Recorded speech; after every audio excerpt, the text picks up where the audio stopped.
Life Audio. If I'm really taking on the problems of other people and I don't have a lot of control over the outcome, but I am still touched and grieved by it. But in my circle, that's like a 10 plus and taking up a lot of room. But now I don't have the capacity to take care of myself. That's something that I have to evaluate and think about. And I may need to put some other things down to the right size so that I have better room or more room or just some room to make these decisions and have these conversations and even make some positive changes in my own life. Welcome to the Faith Over Fear podcast, where we discuss powerful truths to counter anxiety and fear, big and small. We're passionate about helping God's children discover, embrace, and experience soul-deep emotional and spiritual freedom. And we want to inspire you to share that freedom with others. We'd love to connect with you online. You can visit our show notes to learn about or connect with us at any time.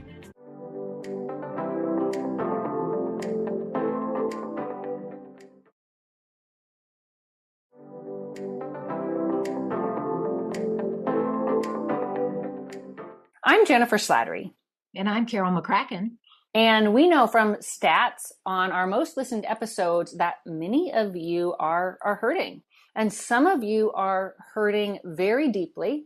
And you may fear that your suffering will never end. And maybe in the throes of depression, you might feel alone and as if God has abandoned you. But He's such a faithful, compassionate, and gentle Father who has promised to never leave, forsake, or turn us away. And today, we have invited therapist and teaching pastor Stefanie Rowe to join us to talk about the spiritual aspects of depression and how for some this heavy cloak of gloom can have its roots in difficult circumstances, unresolved trauma, and unprocessed hurt. Stefanie, thank you so much for joining us.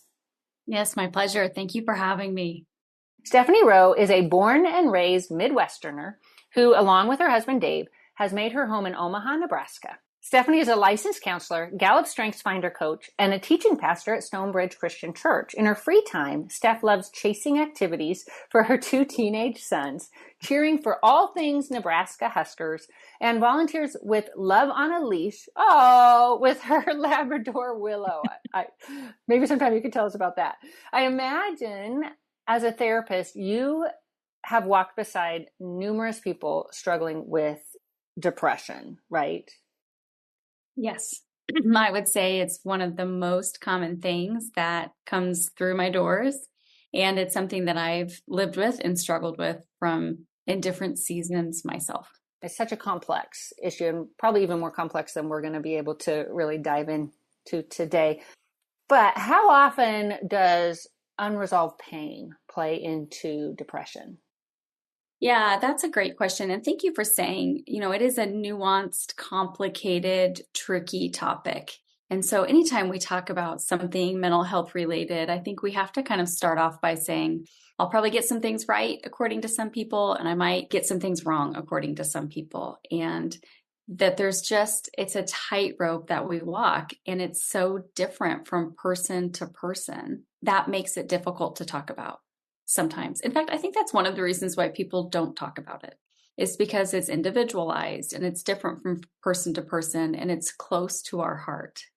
And at the same time, we know it affects so many people that, we would be fools to just try to shove it under the rug and pretend like it's not happening to our families, to our homes, to our communities, to ourselves, to the people that we love. So with that being said, I think that there's a lot of things that affect our mood as a whole, and in particular, depression. Depression, I typically would say, is more of a sad, down, hopeless, or helpless feeling, as opposed to anxiety, which is more of an up, anxious feelings. Depression is much more of a sad and down. And one of those things is unresolved pain. And maybe another word for that would be trauma. When I think about those things, the picture in my head is kind of unwanted memories, or the way that our brain and body remembers and stores things that have happened to us in the past. And when I think about those things, I think that things that have happened to us, things that have been said to us, things that we have witnessed, they tend, in my mind's eye, they tend to leave a bruise on us, if you will. The old saying, well, that left a mark. Well, it does. It leaves a mark. The mark is almost always invisible. But if we could try to visualize it as like a bruise on our arm that we carry with us. And then when we go places or we encounter people or we watch something happen or we live through a situation and it really upsets us, what tends to happen is something has bumped up against this bruise or kind of elbowed it or smacked it in a way that was probably unknown to the person that it happened to, but that hurts like heck to the person who's carrying the bruise. Does that make sense? And depending on if the person is aware of the bruise, depending on who they're around and in what way it's getting smacked, can increase people's experiences of depression over time.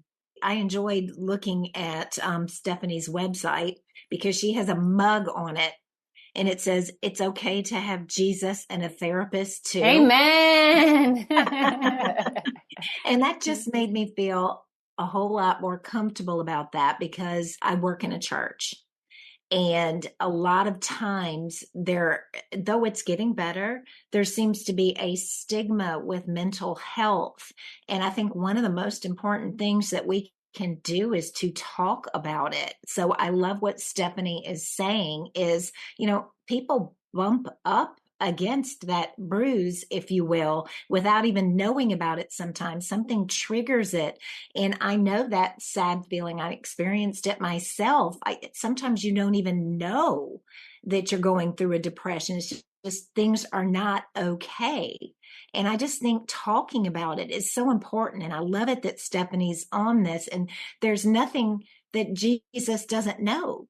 Jesus knows if we're going through these sad feelings. So why do we try to hide them? That's a really great question. What would you say to someone like maybe, I'm especially thinking of maybe they're growing up, especially if they came from a difficult home, right? They were probably taught not to talk about hard things and not to feel hard things. So what would you say to someone like right now they're listening and they're like, maybe that's me, but I really should just get better. I really should just move forward or be a woman or be a man. What would you say? Yeah, that's a good question. If somebody says to me, like, I just want to go forward. I don't want to look backwards, which is what you're saying in a way. I think really my question is it working? Like, not to sound like Dr. Phil, but how's that working out for you?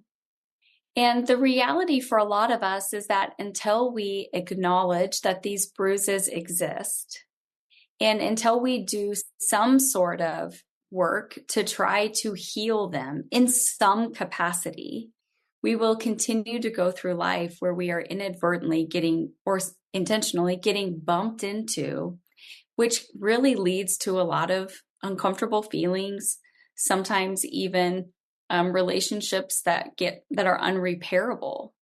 And so I don't really want people to live in the past, and I don't want people to dwell in the past. I understand that when people say, I just want to move forward, I want to help them do that. But I think that we are really missing out on an opportunity to heal if we don't at least take some glances in the rearview mirror and acknowledge that we are the sum of all of these things that have happened to us. And that doesn't mean that, we're doomed or that, now I think there's kind of when we get too deep into some of this, maybe we start to think there's no hope for me, or I'm doomed, or I'll never overcome. Absolutely not. I do not believe that's the case. I think the human spirit is naturally resilient. And if we are Christ followers and we have Christ and the Holy Spirit within us, even more so. But we can, and with that, we can kind of have the courage to look back, and then we can have the pleasure of looking forward. I often say on this podcast, I will probably be in therapy, hopefully not for life, but I make a joke that I'll probably be in therapy for life. And when I first started, we have such a high deductible, it was out of pocket. And it was out of pocket for about 6 months, actually. And it felt selfish. it felt like it was expensive, and it felt really, and it was struggled because I think, especially for women, we're taught not to care for ourselves. And so here I'm taking a chunk of family money, and thankfully my husband was supportive. But if I had known the blessing for our entire family that was coming out of that investment, I think it would have been a little easier. So what would you say to those who say, I feel like investing this time, maybe a mom, I've got to get a sitter and I've got to take the time, and I've got to ask my husband to watch my child, or what would you say? Or the husband, I've got to take time off work. Yeah, I would say that counseling is an investment for the whole family. And a lot of what I think about, even when I go to counseling or when I have people in my office, is the trickle down effect of having parents in the home that have a healthy mental wellness. The trickle down effect on that, if we're worried about finances, I would say it could potentially save us money in the long run when it comes to our own care or the care of the other people in our home. And I would also say that a lot of times as the parents go, maybe even as the mom goes, the family goes. And so I care about having mentally healthy parents in the home, because I think it's setting the tone for the rest of the house. And I think it's hard to put a dollar amount on that. I tell people also, like, outpatient therapy is cheaper than a heart attack. Outpatient therapy is cheaper than an inpatient hospital stay. And that, like a lot of things, if we can catch it early and work toward preventative care, it will be cheaper in the long run. I care about money because I live in the real world. And at the same time, I don't see a lot of people pinching pennies to treat other medical illnesses. To an extent, yes, I do. I understand that. But I don't necessarily see people saying, well, I guess we're not going to treat our diabetes, or we're not going to go to the doctor for that broken leg. Or I know your cholesterol is really high and that could be a heart attack, but we're not going to treat it because that would be selfish. And yet somehow we tend to look at mental health as different. And I would advocate that that's not the case.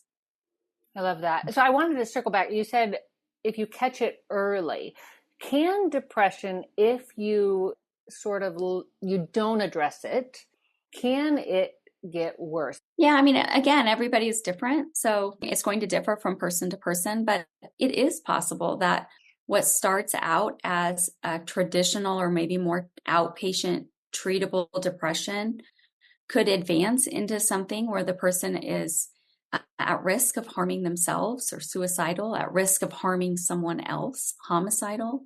And as these things go on over time, then a higher level of care is necessary, at least at the beginning.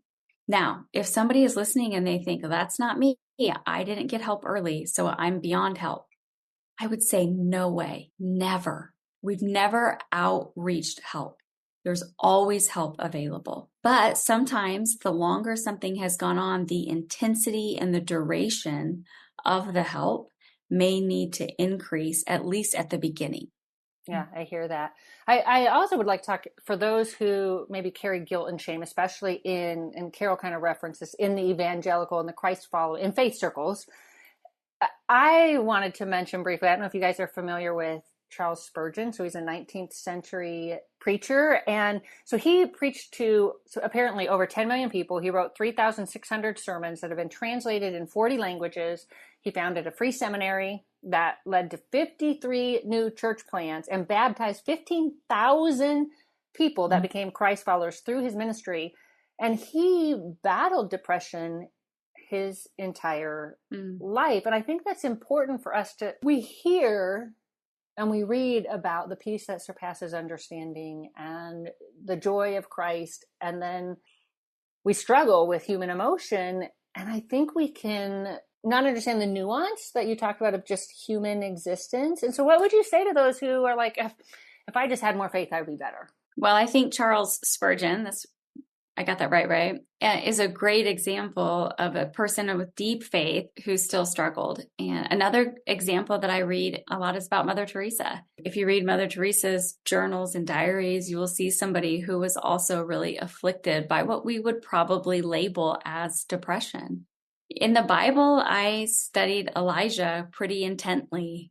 and actually preached on him in the last year. And Elijah is a man who was known as the prophet. So a prophet is somebody who speaks on behalf of God, a big job. Yeah. He is known as the prophet of faith and fire. He is the one who called down fire from heaven and it came. And after that experience, he had to flee. And when he did, he experienced a deep and dark depression. This whole story kind of unfolds in the book of First Kings. But at one point he says to the Lord, take my life because I am no better than my ancestors who have already died. And so, when we see the prophet of faith and fire at a really down and dark place, I think that's a good reminder that depression can happen to good, godly people, and that it has in the past, and that it will in the present, and it will in the future too.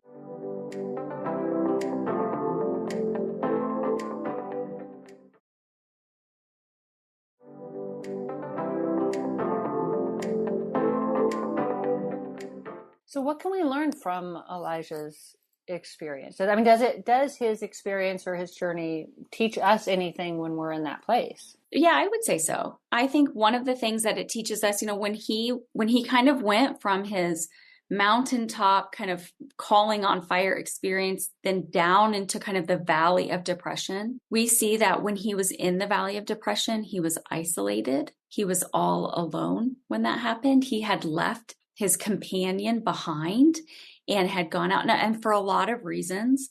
But I think there's something that we can learn there, which is that I think depression does thrive when we are isolated. And this is a good reason for us to try to keep good people around us. For me, I love finding good people at a church community. I love attending my weekly church service in person. For me, that's kind of a reset button on the week and a way that I fight isolation. But there's a lot of ways that we could do that. We could also volunteer. We could join a small group. We could even join a club at our kids' school. But it is really tempting in today's day and age to isolate completely or to think that we're connected because of social media when we're not.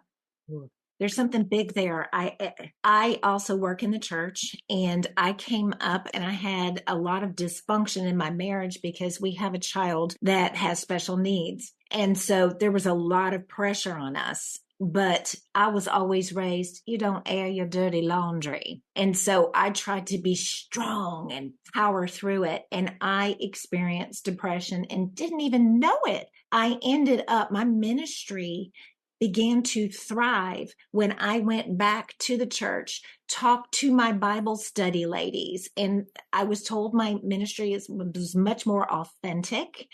The community aspect was there, and there were so many people that had not been sharing what they were going through that this affected, and then we had each other. So what you're saying about community is rich. It's very important, in my opinion. I mean, thank you so much for sharing that, because I do think that sometimes when we think that we're giving out an impression of being really strong in ourselves, but the real strength comes through transparency and honesty. Ooh. Talk about strong women and strong men are when we have the guts to say, things actually are not well. I am struggling. And here's some things I'm thinking about. And what do you think? That takes a lot of guts and a lot of strength. And so I commend you for being able to go back and being honest. And I'm actually not surprised at all over the response that you got, because that's actually pretty common. The reason I share that is because I really honestly thought I'll be shunned. Nobody will talk to me again. And it was so the opposite of what I expected. When I was listening to you talk about Elijah and then also your story, Carol, it made me think of, I'm going to use my therapist words, but capacity. We've got about 10 more minutes. So maybe we can talk about just Elijah. He was isolated. I appreciate you saying that. He also had some legitimate reasons to feel completely overwhelmed. And Carol, it sounded like you did as well. So first of all, maybe to the listener who doesn't understand when I say capacity and how that can maybe play into this. How would we say that? Carol, do you have a How much suggestion? Can one take? When do you get to the top and you can take no more? That is perfect. Yes, I love that. I always think about capacity as like the outer edges of the circle. So it's like the circle fills in from the inside, and it's like my responsibilities at home, my responsibilities at work, my, maybe things that are going on in my extended family, things that are going on in my health, things that are going on in we could go on and on, right? And everybody's would be different. But then eventually, do we get to the outside of our circle where it's like there's just no more room? Or do we have some space there where we can expand and release a little bit? That is the mental picture I think of capacity. Because a lot of times doing the things that we're talking about today, including asking for help or joining a community, it does require that we have a little bit of the capacity to do that. And if we don't, then I would say we have to evaluate the things inside of our circle and evaluate if they are at their proper size. So for example, if I'm really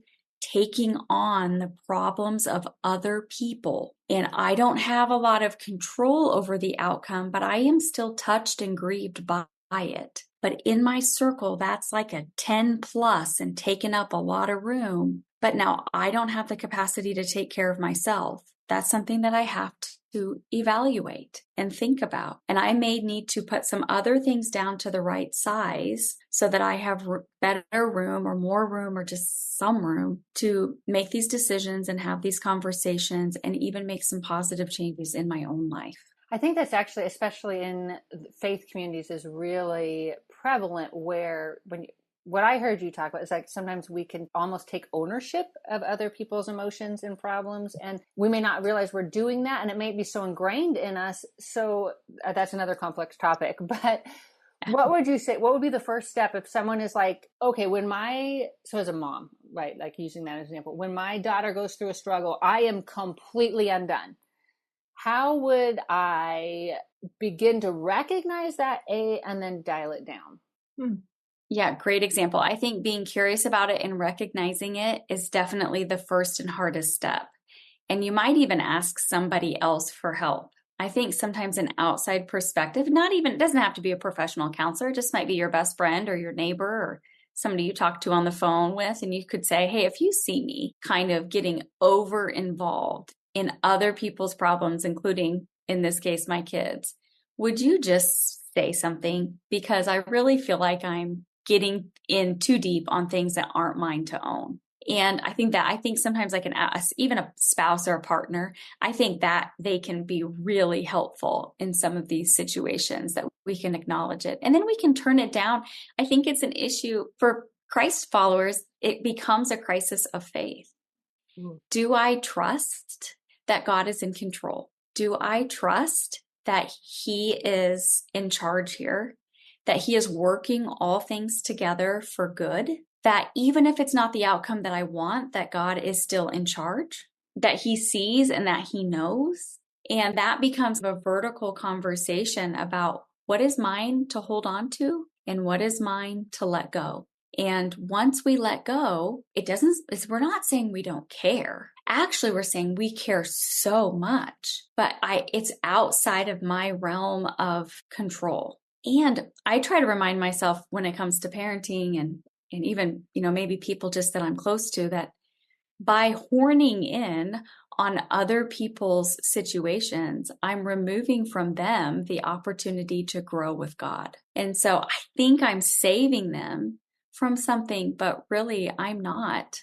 I'm inserting myself and I'm getting in the way of what God is trying to teach them, God's way, not my way. Yeah. Well, as we close, can you talk about, because you mentioned vertical with God. And so maybe for those who are, some of our listeners are just kind of questioning who Jesus is, right? And they're like, and then some of them are new to their relationship with Him. What does it mean when you're saying like, check with Him, like in a tangible way? Like, it's not like they have one prayer and then boom, He gives them the answer and they walk forward, right? Right. That is a good question. And a good point, I think. And I don't know how to explain it except to say that for me, it's more of something in my heart or in my spirit, or maybe even in my brain, but kind of a thought or a feeling that I would get. I think sometimes we know, like if there's something going on in my friend's life and it's like, I need to intervene and I'm going to lose sleep over this and I need my help. And if I ask myself and I say, okay, God, is this my problem or is this theirs? Can you Is say this that my again? Say that again. responsibility? That is a really good, I think that's a very clear, tangible question Yeah. we can ask ourselves in every situation. Please say that again. I would ask God, is this my problem to have and to solve? Or is this their problem to have and to solve? And then I would kind of be quiet and I would listen to that. I might even ask, if I don't know, I might even ask a Christian mentor or a pastor. I would say, I need some help. What does the scripture say about this? What do you think about this? And oftentimes I do think we know, but I do think this is one time when professional help can help. Because one of the best parts about counselors is that they don't have skin in the game. So they do see things from a different perspective than your best friend or your mom. Even in my office, I am much more clear, direct, and kind with paying customers than I am with the people who I love and who I'm going to share the next holiday with. Thank you for Right? being transparent with that. Because I don't have skin in the game. This isn't my kid. This isn't my, parent. And so when I'm not biased and I have a different viewpoint, then I feel like I can give a different or more clear, direct, and kind advice. I love that. Well, let's close with this. I want you to speak to the person who says right now, where is God in my pain? Mm-hmm. I would say God cried the first tears. I think he is close to the brokenhearted. He is with us and near us and longs to help us. I look at him when I'm in pain much more like a caring person who is close by and close to me than any type of dictator from the sky. Thank you for this. We just barely touched the surface, but hopefully gave some hope and maybe some first steps, some just things to think about. Thankfully, Jesus said that he will lead us to abundant life. So it's just following step by step, day by day in his timing, in his way. Stefanie, thank you so much for joining us. Yes. Thank you for thinking about such an important topic on your podcast and with your audience. This affects a lot of families. And so every time we have the opportunity to bring it to the light and to talk about it even as imperfectly as we can, I think it's a win. Amen. Thank you, everybody, for listening. If you haven't already done so, I encourage you to subscribe to this podcast so you won't miss a single episode. Share it with your friends. And until next time, may you live as one who has been truly set free.